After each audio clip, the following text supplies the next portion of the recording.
Assalamualaikum warahmatullahi wabarakatuh.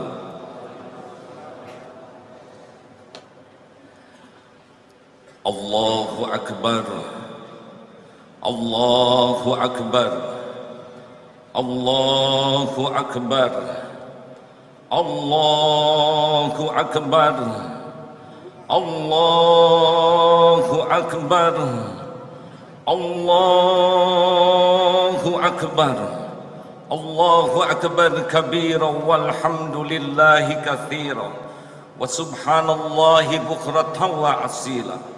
Ashhadu an la ilaha illallah wahdahu la syarika lah wa ashhadu anna Muhammadan abduhu wa rasuluh. Allahumma salli wa sallim wa barik ala sayyidina Muhammad wa ala alihi wa ashabihi ajma'in. Ayyuhal hadirun, ittaqullaha haqqa tuqatih wa la tamutunna illa wa antum muslimun. Wa qala Allah ta'ala fil Qur'anil Karim, a'udzu billahi minasy syaithanir rajim. Bismillahirrahmanirrahim. Ya ayyuhalladzina amanu kutiba alaikumus syiyam kama kutiba alal ladzina min qablikum la'allakum tattaqun. Shadaqallahul azim. Semoga Allah yang Maha menatap, yang Maha mendengar, yang Maha dekat ridho kepada kita semua. Karena tidak ada yang terpenting dalam hidup ini kecuali hanya satu, Allah Subhanahu wa taala ridho kepada kita. Dan semoga Ramadan yang kita jalani benar-benar menggugah dan merubah diri kita menjadi pribadi yang berakhlakul karimah. Rasulullah SAW menyatakan, mengapa beliau diutus ke bumi? Ternyata risalah kenabian kuncinya sederhana tapi mutlak sangat penting. Mengapa Rasul diutus ke bumi? Beliau menjawab, innama bu'itstu liutammima makarimal akhlak. Sesungguhnya hamba diutus ke bumi hanyalah untuk menyempurnakan kemuliaan akhlak. Bersimbah air mata, keringat, bahkan darah dalam perjuangan beliau adalah semata-mata agar umat manusia memiliki kesempurnaan kemuliaan akhlak. Ilmu yang kita pelajari, ibadah yang kita lakukan, ujungnya adalah kesempurnaan akhlakul karimah kita. Oleh karena itu siapapun yang ingin mengukur kesuksesan hidupnya, kata kuncinya adalah akhlakul karimah. Siapa orang Islam yang paling benar pemahaman Islamnya, lihatlah akhlaknya. Siapa orang Islam yang paling sempurna imannya, ahsanuhum khuluqa, orang yang paling sempurna akhlaknya. Siapakah yang paling dicintai Rasulullah dan paling dekat ketika dibangkitkan yaumal qiyamah, adalah orang yang paling sempurna akhlaknya. Oleh karena itu hadirin sekalian, membangun bangsa ini tidak akan pernah bisa bermartabat kecuali diawali dengan membangun akhlak. Ramadan adalah sarana penting sekali yang membuat kita memiliki akhlakul karimah. Hikmah pertama, satu, apa hikmah terpenting mengapa Ramadan menjadi kunci? Adalah keyakinan Allah Subhanahu wa taala, wa huwa ma'akum ainama kuntum wallahu bima ta'maluna basir. Surat Al-Hadid ayat 4. Mengapa orang saum tidak berbuka padahal tidak ada yang melihat, padahal tidak ada yang menyaksikan? Karena dia tahu Allah bersamanya. Wa huwa ma'akum, dan dia Allah bersamamu dimanapun engkau berada, dan Allah Maha melihat apapun yang engkau kerjakan. Jikalau dimanapun kapanpun kita yakin Allah qarib, maha dekat, as-sami, maha mendengar, al-bashir, maha melihat, seperti sekarang ini kita ditatap Allah, maka niscaya yang pertama kita akan menjadi orang ikhlas. Orang ikhlas adalah orang yang paling bahagia, Orang ikhlas adalah orang yang paling mulia. Orang ikhlas adalah orang yang paling selamat. Orang ikhlas, ada orang, tidak ada orang, sama saja. Allah ada. Orang melihat, orang tidak melihat, sama. Allah maha melihat. Orang memuji, orang tidak memuji, sama. Allah menyukai orang yang berbuat kebaikan. Orang yang ikhlas tidak akan sibuk dengan penilaian orang. Orang yang ikhlas tidak akan sibuk dengan topeng yang dia miliki. Orang yang ikhlas yakin Allah Subhanahu wa taala yang zuru ila qulubikum wa a'malikum, sibuk memperbaiki hati dan amalnya. Oleh karena itulah orang yang Ramadannya sukses, menang adalah orang yang tidak sibuk dengan penilaian makhluk, tapi sibuk dengan penilaian Allah Subhanahu wa taala. Niscaya amalnya akan nikmat dan akan istiqomah. Hikmah selanjutnya dari Ramadan yang selalu merasa ditatap Allah adalah menjadi orang yang jujur, sidik. Mengapa? Karena orang-orang yang merasa ditatap Allah, dia akan puas dengan penilaian Allah dan tidak bisa bersembunyi untuk berbuat ketidakjujuran. Jujur adalah pangkal kebaikan. Karena sidik ini adalah yahdi ilal bir, mengantarkan kepada kebaikan, dan albir yahdi ilal jannah, kebaikan akan mengantarkan kepada sorga. Saudaraku sekalian, Nabi Muhammad SAW membangun karir kehidupannya diawali dengan gelar Al-Amin, manusia yang jujur terpercaya. Setiap perkataannya pasti benar, setiap janjinya pasti ditepati, setiap amanah tidak pernah dikhianati, dan terbangunlah karir kemuliaan yang tidak pernah pudar sampai saat ini. Karena tidak ada kesuksesan kecuali harus ada kejujuran di sana. Tidak pernah ada kisah orang sukses kecuali ada kisah kejujuran bersamanya. Dan tidak pernah ada kehancuran kecuali diawali dengan ketidakjujuran. Maka barang siapa yang ingin mengukur Ramadan ini sukses atau tidak, lihat kejujuran pada diri kita. Yang sholat banyak, yang saum banyak, yang haji banyak, yang umroh banyak, yang sedekah banyak, tapi yang menyedihkan, yang jujur di negeri kita ini masih kurang banyak. Padahal negara manapun ditakdirkan sejahtera oleh Allah, dunianya berkah dari kejujuran yang dimilikinya. Seyogianya Ramadan ini kita awali dengan jujur kepada diri kita sendiri. Hadirin sekalian, waspada. Orang menghargai kita, orang menghormati kita bukan karena topeng yang kita miliki. Kita dihargai karena Allah menutupi aib kita, maksiat kita, keburukan dan kekurangan kita. Allah tutupi sehingga orang masih menghargai kita. Orang yang tidak jujur akan sibuk menikmati topengnya.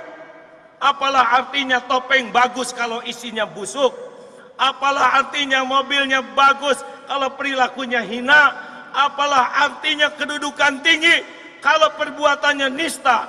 Banyak orang yang tidak jujur dengan dirinya sendiri, merasa bangga dengan topeng, padahal di dalamnya busuk. Nauzubillahi min dzalik. Inilah kesempatan hadirin untuk jujur bahwa kita dihormati karena Allah menutupi aib kita. Kalau kita berani jujur melihat diri sendiri, tidak akan bangga ketika dihormati siapapun. Karena orang hormat kepada topeng kita. Tidak akan merasa terhina ketika kita dihina siapapun. Karena kita, penghinaan orang kepada kita jauh masih lebih bagus dibanding kehinaan kita yang Allah tutupi selama ini. Orang yang jujur kepada diri sendiri akan bisa mengeluarkan air mata tobat. Orang yang bisa menangisi dosa-dosanya, itulah orang yang akan berubah. Sepanjang orang tidak jujur kepada dirinya sendiri, bagaimana mungkin akan jujur kepada orang lain? Ramadan membuat seseorang seharusnya berkomitmen menjadi manusia yang jujur terpercaya sampai mati. Jauh lebih baik dihina orang karena kita jujur daripada kita dihormati orang, dipuji orang karena kita munafik, tidak jujur. Na'udzubillahi min zalik. Mudah-mudahan kita termasuk orang-orang yang istiqomah di dalam kejujuran apapun resikonya, karena itulah yang membahagiakan dan memuliakan diri kita. Allahu Akbar, Allahu Akbar, Allahu Akbar, Allahu Akbar, Allahu Akbar, walillahil hamd. Asyhadu an la ilaha illallah wa asyhadu anna Muhammadar Rasulullah.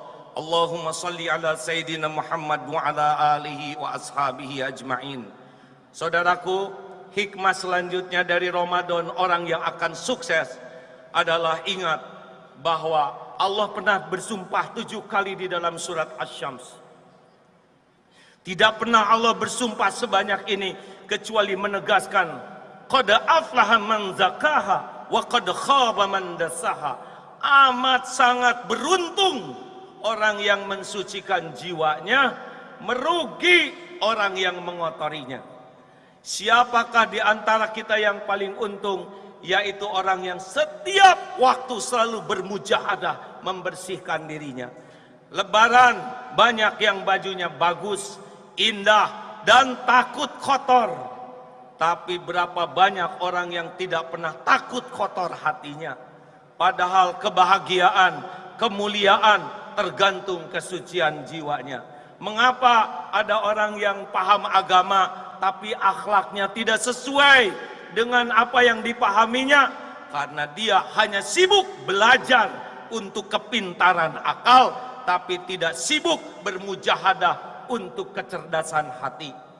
Saudaraku sekalian, orang-orang pintar dengan orang cerdas beda.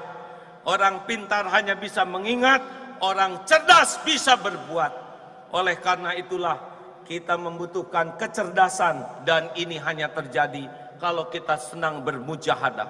Lihatlah Ramadan, kita jauh lebih tenang ketika bermujahadah menahan pandangan. Lihatlah Ramadan, kita lebih nyaman ketika kita bermujahadah menahan amarah. Lihatlah Ramadan, betapa kita lebih tenang ketika kita menahan lisan kita, tidak berucap yang buruk. Falyaqul khairan aw liyasmut.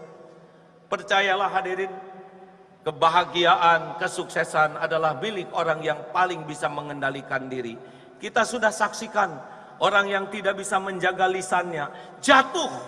Orang yang tidak bisa menjaga syahwatnya berzina. Orang yang tidak bisa mengendalikan keinginannya korupsi. Padahal orang yang korupsi itu hartanya sudah melimpah ruah, tapi dia tidak bisa mengendalikan dirinya, keinginannya, keserakahannya. Dia mencuri terus ke sana sini. Inilah ciri orang-orang yang gagal dalam hidup kalau tidak segera bertobat, tidak mampu mengendalikan diri. Maka pastikan sesudah Ramadan ini sama dengan Ramadan sebelumnya, yaitu hidup dalam mujahadah. Qad aflaha man zakaha wa qad khaba man dassaha. Penutup, saudaraku sekalian, yang terakhir, hikmah apa dari Ramadan ini? Satu, keyakinan kepada Allah. Allah Maha melihat, Maha mendengar. Dua, senantiasa bermujahadah. Dan yang ketiga, ingat dalam surat Al-Ma'un, a'udzubillahi minasyaitonir rajim. Bismillahirrahmanirrahim. Ar-ra'aital ladzi yukadzibu bid-din, fadzalikal ladzi yad'ul yatim wa la yahuddu 'ala ta'amil miskin. Tahukah engkau orang yang mendustakan agama? Orang yang tidak punya perasaan, bersikap keras kepada anak yatim. Dan orang yang tidak mengajak orang lain memberi makan kepada orang miskin. Artinya apa? Sehebat apapun ilmu agama kita, sehebat apapun pengamalan ibadah kita, kalau kita tidak peduli kepada orang lain, tidak peka, tidak peduli, maka kita bisa termasuk orang yang mendustakan agama. Khairun nas anfa'uhum linnas. Sebaik-baik manusia adalah manusia yang paling banyak manfaatnya. Apa artinya banyak ilmu kalau ilmunya tidak manfaat? Apa artinya banyak harta kalau hartanya tidak manfaat, apa artinya otot kawat balung besi tapi tubuhnya tidak manfaat? Nilai seseorang jangan diukur dari apa yang mereka miliki, tapi dari apa yang bisa diberi. Oleh karena itulah saudaraku sekalian, mari kita ukur kesuksesan diri kita bukan dari harta yang kita kumpulkan, bukan dari gelar berenteng yang kita miliki, bukan dari jabatan tinggi yang kita raih, tapi ukurlah kesuksesan kita dari berapa banyak orang-orang yang bisa terbantu oleh hidup kita. Mati dalam keadaan penuh manfaat, itulah kematian terhormat daripada hanya sekedar merasa memiliki padahal tidak memberi manfaat. Na'udzubillah min dzalik. Mudah-mudahan sepulang dari tempat ini kita tidak bangga melihat tabungan kita yang hanya catatan, tapi kita bersyukur ketika banyak yang lapar, yang bisa makan dari tetesan keringat kita. Banyak anak-anak yang bisa sekolah dari tetesan keringat kita. Banyak orang-orang yang bisa terdapat lapangan kerja dari tetesan keringat kita. Bagi kita secukupnya saja, tapi manfaat adalah sebesar-besarnya.